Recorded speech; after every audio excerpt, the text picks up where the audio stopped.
ஒரு காலத்தில் ஒரு புத்திசாலி குரங்கு ஒரு நதிக்கரையில் உள்ள மரத்தில் வாழ்ந்து கொண்டிருந்தது. அதற்கு இனிப்பான பழங்களை சுவைத்துக் கொண்டிருப்பது மிகவும் பிடித்திருந்தது. ஒரு நாள் ஒரு முதலை அதன் நண்பனாகி குரங்கு தனது பழங்களை தயவுடன் அதனுடன் பகிர்ந்து கொண்டது.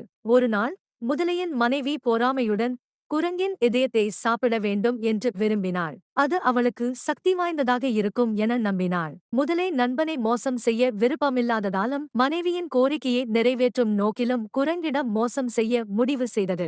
முதலை குரங்கிடம் தனது வீட்டுக்கு வருமாறு அழைத்து தன் முதுகில் ஏறி நதியை கடந்து கொண்டு போகச் சொல்லியது. நடுவில் முதலை தனது மனைவியின் திட்டத்தை வெளிப்படுத்தியது. உன் இதயம் எனது மனைவிக்கு தேவையு. உடனே புத்திசாலித்தனமாக குரங்கு சிரித்துக்கொண்டு, அடடா, என் இதயத்தை மரத்தில் விடந்து வந்துவிட்டேன், அதை எடுக்க திரும்பி போகலாம் என்றது. முதலை தன் அறிவை இழந்து மரத்தின் அருகே திரும்பியது. அதுவும் வந்த உடனேயே குரங்கு மரத்தின் மேலே ஏறிப்போய் முதலையை மோசம் செய்ததற்காக கடுமையாக கண்டித்தது. நல்ல நண்பனை கழந்துவிட்டதற்காக முதலை மிகவும் வருத்தப்பட்டது. பாடம்: நம்பிக்கை வைக்கும்பவர்களை ஒருபோதும் துரோகம் செய்யக்கூடாது.